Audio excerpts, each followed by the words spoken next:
Hour 2 of the crossover is in the books. And right away, we know that Oliver is coming back somehow. But before we talk about that, let's go over this episode a little bit, because it practically was broken in different parts that at times, I don't know, it just wasn't flowing for me, because we really didn't have any action in this episode. It was more about bringing some of the team together. So Kara and Kate go to Earth 99 to get Batman. Lois and Clark and Iris, they go to another Earth to find a Superman, and that's when they run into Smallville Superman and the Superman that we have in the crossover eventually. But while that's going on, Les Luthor is doing his thing. He stole the book and he wanted to go around and kill all the Superman, but when he got to Smallville, he just couldn't do it because Superman was no longer Superman. He had given up his power, just like Christopher Reeve Superman, that in one of those movies he gave up his powers.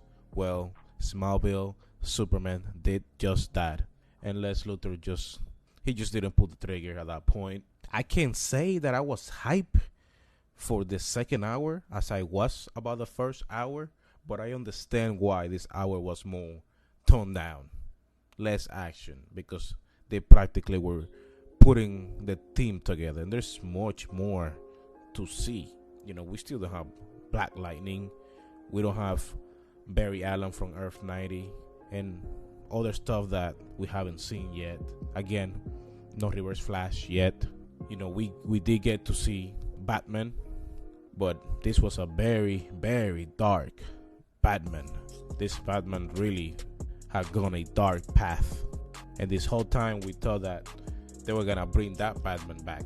But at the end of the day, what the Monitor really needed was right there the whole time. He just wanted to teach Kate some sort of lesson. Now, last night, I was like, there's no way that Oliver is dead. There's no way. And I'm glad that they quickly started addressing this in this episode. When they mentioned the Lazarus Pit, I was like, all right, here we go. So we got Barry, we got Sarah, me, and Constantine on this quest. And I'm thinking, did they kill Oliver to bring back a very badass Oliver from the Lazarus Pit? Because when you come out of there, you have blood loss.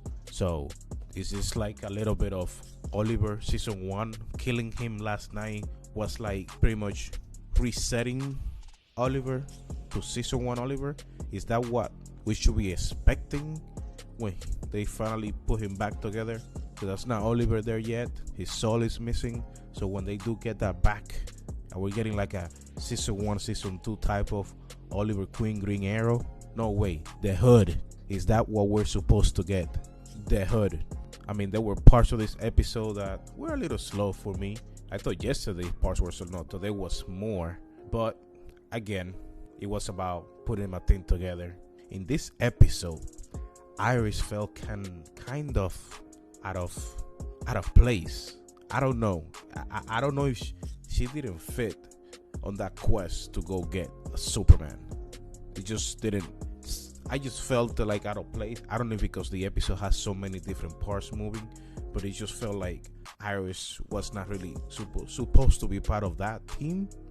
Maybe somebody else, but maybe it was meant to be that way, because when she was explaining what she was doing there, even I was like, doesn't feel right. But overall, the episode, it was okay. It was fine. Now, by the very end, we finally got a good look at the Anti-Monitor. And how do we get to him? Somehow, he was calling Harbinger. Somehow. This character has me confused.